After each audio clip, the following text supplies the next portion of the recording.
దివంగత నేత వైఎస్ వివేకానందరెడ్డి హత్య కేసులో అప్రూవర్గా మారినటువంటి దస్తగిరి ఆ కేసు విషయంలో కొన్ని సంచలన విషయాలను బయటపెట్టారు. ఆ విషయాలు ఏంటి అనేది ఒకసారి మనం స్క్రీన్ మీద చూసేటువంటి ప్రయత్నం అయితే చేద్దాం. వివేక హత్యకు ముందు నాతో జగన్ ఫోన్లో మాట్లాడారు, నాకేమన్నా అయితే తానున్నానని భరోసా ఇచ్చారు. దస్తగిరి సంచలన వ్యాఖ్యలు. సో అసలు వైఎస్ వివేకానందరెడ్డి హత్య కేసులో ఒకప్పుడేమో ప్రధాన నిందితుడిగా ఉన్నారు, తర్వాత అప్రూవర్గా మారి నన్ను సాక్షిగా పరిగణించాలి అంటూ పిటిషన్ దాఖలు చేసినటువంటి దస్తగిరి నిన్న ఆ కేసు గురించి ఆ కేసులో జరిగినటువంటి విషయాల గురించి కూడా ఆయన కొన్ని సంచలనమైనటువంటి వ్యాఖ్యలు చేయడం జరిగింది. వివేక హత్యకు ముందు జగన్మోహన్ రెడ్డి నాతో ఫోన్లో మాట్లాడారు, నాకేమన్నా అయితే తానున్నానని భరోసా ఇచ్చారు అంటూ దస్తగిరి నిన్న సంచలన వ్యాఖ్యలు చేసినటువంటి నేపథ్యంలో అసలు దస్తగిరి మాట్లాడినటువంటి మాటలేంటి అనేది మనం చూద్దాం. మాజీ మంత్రి వివేక హత్య కేసులో అప్రూవర్గా మారిన దస్తగిరి మరికొన్ని సంచలన విషయాలు బయటపెట్టారు. ఈ హత్యలో ఎంపీ వైఎస్ అవినాష్ రెడ్డి, భాస్కర్ రెడ్డి, దేవిరెడ్డి శివశంకర్ రెడ్డితో పాటుగా సీఎం జగన్మోహన్ రెడ్డి, ఆయన భార్య భారతి హస్తం ఉందని, అందుకే ఈ కేసు విచారణ ముందుకు సాగడం లేదని ఆరోపించారు. సో అసలు వైఎస్ వివేకానందరెడ్డి హత్య కేసులో వైఎస్ అవినాష్ రెడ్డి, భాస్కర్ రెడ్డి, శివశంకర్ రెడ్డితో పాటుగా వైఎస్ భారతిరెడ్డి హస్తం కూడా ఉందని, అందుకే వైఎస్ వివేకానందరెడ్డి హత్య కేసు ముందుకు సాగడం లేదు విచారణలో అంటూ దస్తగిరి సంచలనమైనటువంటి వ్యాఖ్యలు చేశారు. ఈ విషయం వైఎస్ఆర్ జిల్లా ప్రజలందరికీ తెలుసన్నారు. ఓ ఛానల్కి ఇచ్చినటువంటి ఇంటర్వ్యూలో పలు విషయాలు వెల్లడించారు. వివేక హత్యకు ముందు నన్ను భాస్కర్ రెడ్డి ఇంటికి తీసుకువెళ్లారు. అక్కడ అవినాష్ రెడ్డి, భాస్కర్ రెడ్డి, శివశంకర్ రెడ్డి ఉన్నారు. నాతో మాట్లాడుతూ వాళ్ళు చెప్పినట్లు చేయాలని కోరారు. అసలు వైఎస్ వివేకానందరెడ్డి హత్యకు ముందు భాస్కర్ రెడ్డి ఇంటికి దస్తగిరిని తీసుకెళ్ళినట్లుగా వారు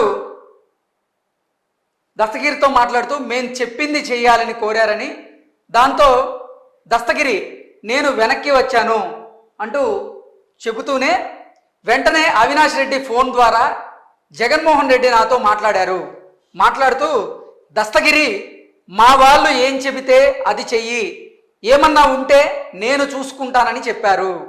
సో అవినాష్ రెడ్డి ఫోన్ ద్వారా జగన్మోహన్ రెడ్డి దస్తగిరితో మాట్లాడుతూ దస్తగిరి మా వాళ్ళు ఏం చెబితే అది చెయ్యి, ఏదన్నా ఉంటే నేను చూసుకుంటానని జగన్మోహన్ రెడ్డి చెప్పినట్లుగా దస్తగిరి నిన్న కొన్ని వ్యాఖ్యలు చేయడం జరిగింది.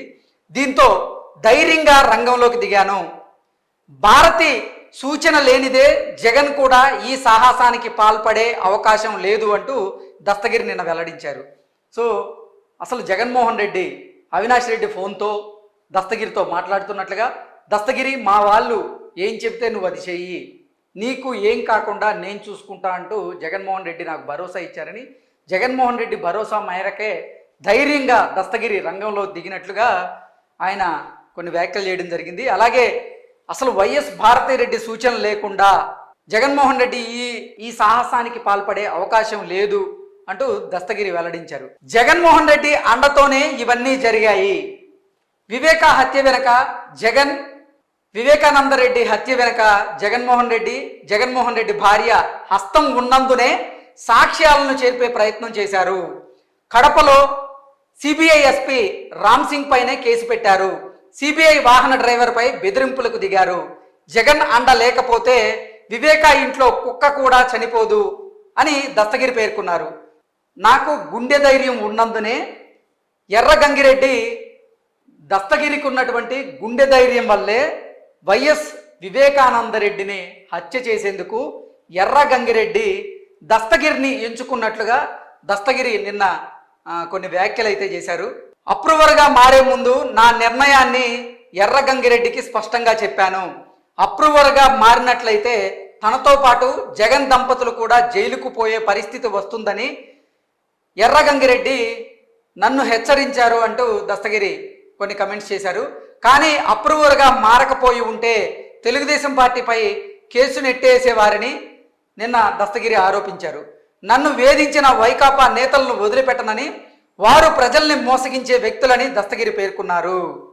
అలాగే దస్తగిరి మరికొన్ని వ్యాఖ్యలు కూడా చేశారు నిన్న.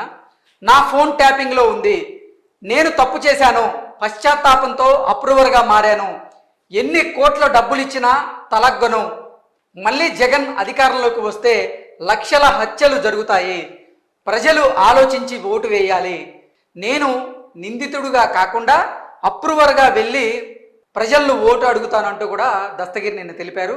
చంద్రబాబు, సునీత, షర్మిల, దస్తగిరి కలిసి తనపై పోరాటానికి దిగారని, హంతకుడు దర్జాగా తిరుగుతున్నాడని జగన్ ప్రొద్దుటూరు సభలో మాట్లాడారు.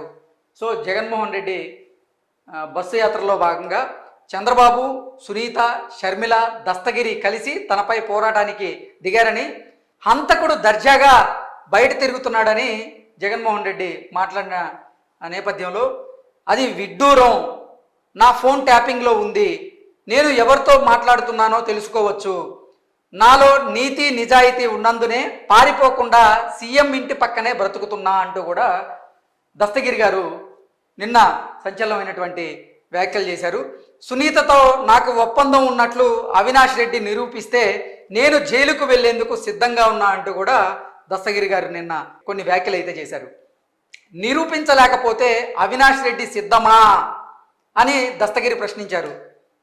సునీత గారితో నాకు రహస్య ఒప్పందాలు ఉన్నట్లు మీరు నిరూపించగలిగితే నేను జైలుకు వెళ్లేందుకు సిద్ధంగా ఉన్నాను అంటూ దస్తగిరి గారు చెబుతూనే, మీరు నిరూపించలేకపోతే జైలుకు వెళ్లేందుకు సిద్ధంగా ఉన్నారా అంటూ కూడా దస్తగిరి అవినాష్ రెడ్డిని ఉద్దేశించి ప్రశ్నించారు.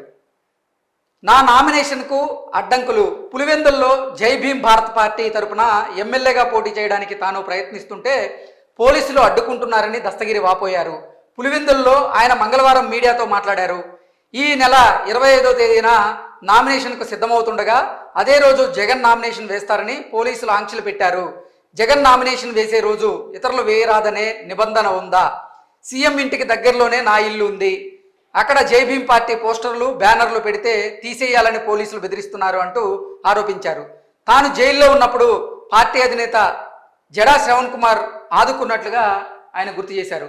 సో ఓవరాల్గా మనం చూసుకున్నట్లయితే అసలు వైఎస్ వివేకానంద రెడ్డి హత్య కేసులో అవినాష్ రెడ్డి, అలాగే ఎర్ర గంగిరెడ్డి, భాస్కర్ రెడ్డి, శివశంకర్ రెడ్డితో పాటుగా వైఎస్ జగన్మోహన్ రెడ్డి, వైఎస్ భారతిరెడ్డి హస్తం ఉన్నట్లుగా దస్తగిరి గారు ఆరోపణలు అయితే చేస్తున్నారు.